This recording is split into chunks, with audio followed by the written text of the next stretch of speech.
Hi guys, this is Sam and welcome to InLogic. Today we have a pronunciation lesson on intrusive sounds in every English accent, and then we will also look at some tricks specific to British English. So let's get started. Intrusive sounds belong to connected speech, which is when we speak naturally, and I know that a lot of you hate English pronunciation due to how unpredictable it is, but actually we need to remember that when we speak English we are very lazy, and we've come up with all sorts of tricks to make our speech as easy as possible for our mouths, and this is where intrusive sounds come in. Intrusive sounds are extra sounds that we add in connected speech to connect a word ending with a vowel and another one starting with a vowel, so they're easier to pronounce. Today we're going to analyse them technically, but some of you may already do them naturally without even realising. When we speak, we don't pronounce words separately and independently, but we merge them together into one big block. I'm now going to connect the words my and office. My ends on a Y, which is a consonant as a letter, but the sounds that it gives are vowels. I, the last one being E. Now listen to how I pronounce them and tell me if you can hear something a little bit unusual. My office, my office. My office. As you will have noticed, I added a little bit of a y between my and office, so it's much easier for my mouth to connect these two sounds together. The intrusive sound y connects a word ending in I and e, and another one starting with a vowel. My office, boy and girl, today at 3, tea and biscuits, happily ever after. This happens every time we use the words I, he, she, we, they, or thee and a vowel. I am, we understand, the apple. Intrusive sounds are not strong at all. They're only there to help the speaker merge words together, but they don't necessarily need to be heard by the listener. Now that we are studying them, you'll be able to hear them every time someone says them, but only because you'll be analysing them technically. But you don't want to make them too strong, otherwise I would hear something like my office, which I would spell as M-Y and Y-O-F-F-I-C-E. I personally think that intrusive sounds also appear inside a single word when we have more than 2 vowel beats, and what I mean by that is that in English we have 3 kinds of vowels: short single sounds, long single sounds, or diphthongs, so 2 sounds together, I, and when we say I or R, we produce maximum 2 beats together, which is the maximum that we can do with ease with our mouth. Let's have a look at E, I, O in chaos. In this case, we have 3 vowel beats, which are a diphthong, A, and O. Not every dictionary does it, and not everyone does it, but I personally put a little y between A and O, and I say chaos. I also say iodine, bio. In my video on n and ng, which you can find over here, I mention how we pronounce the word playing, which contains 3 vowel beats, the first 2, a, belonging to play, and the third one, I, belonging to ing. There is an option where you don't have to use an intrusive sound, which is mainly American, and you can simply say playing, but you can also add it in, like I do, between the first A and the second I. So I go playing. This is very useful, especially for English exams, because the difference between a strong n and ng is very easy to miss, so the listener may not really understand that you're using an ing form, which is vital in English exams. But in normal speech, you don't have to do it, so if you don't want to use the intrusive, it's absolutely fine. A fun fact is that if you use the lazy version of ing, which is pronounced as a normal n, the word playing could sound like plain, which is P-L-A-I-N or P-L-A-N-E. Again, this is absolutely correct, but I personally prefer adding a bit more distinction between these words. Let's now move on to the second intrusive sound and let's see if you can spot it.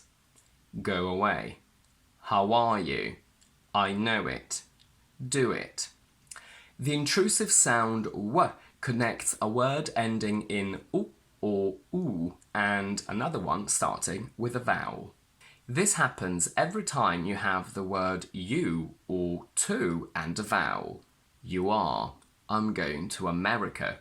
I use it inside single words. Cooperate, and basically all of us use it when we have a verb and a suffix. For example, goer, mower, going, knowing. Before I forget, dictionaries usually don't give you intrusive sounds inside words, so it's up to you to know if and when we can use them. It's now time for the third and trickiest intrusive sound in English, which is the sound r. What I'm going to tell you now, you may already know and already do, but it's good to know the theory behind it. Standard British English is non-rhotic, meaning that we pronounce the sound r only when the letter r appears before a vowel sound. American, for example, is rhotic because they pronounce the sound r every time an r occurs. In British, we say mother without the r. In American, they say mother. These are both correct, just different accents.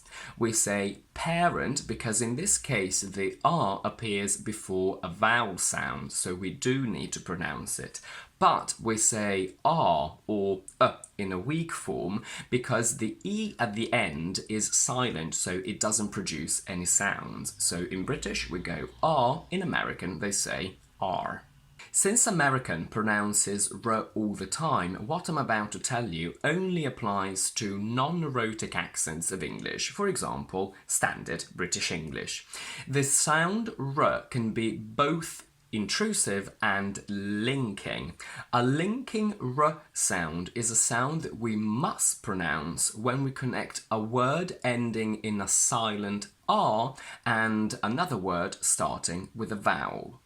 When we say the word mother on its own, we don't pronounce the r at the end because it's not followed by a vowel. But when we speak and connect it to the word and, because we now have visually and physically the r being close to a, we must pronounce it. It's almost impossible to say mother and father and nobody would do that. We say mother and father using a linking r between mother and. And funnily enough, the r in father is silent because it's not followed by a vowel. Mother and father. What you can see here is a list of different ways of spelling a silent r inside a word, which we must, however, pronounce as a linking r when we connect these words to a vowel sound. We say, the floor is wet. The car is ready. We need more apples. My fear of spiders. Whilst the linking r must be pronounced, British English also has an intrusive r, which you don't have to do, it's completely optional, unlike y and w, which we all automatically and naturally do. Some people say that using an intrusive r is not very good English. Now, I personally don't do it very often, but it's a very common thing to do, and they also do it in Downton Abbey, so if they do it, everybody can. Let's have a look at the sentence, the sofa is blue.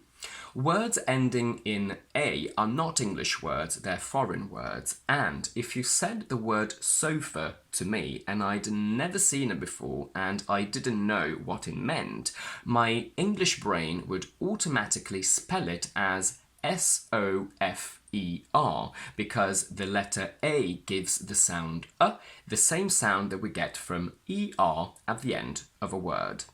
Now, if the word sofa were indeed spelled as S-O-F-E-R and it were followed by a vowel, we would have to pronounce a linking r, resulting in the sofa is blue.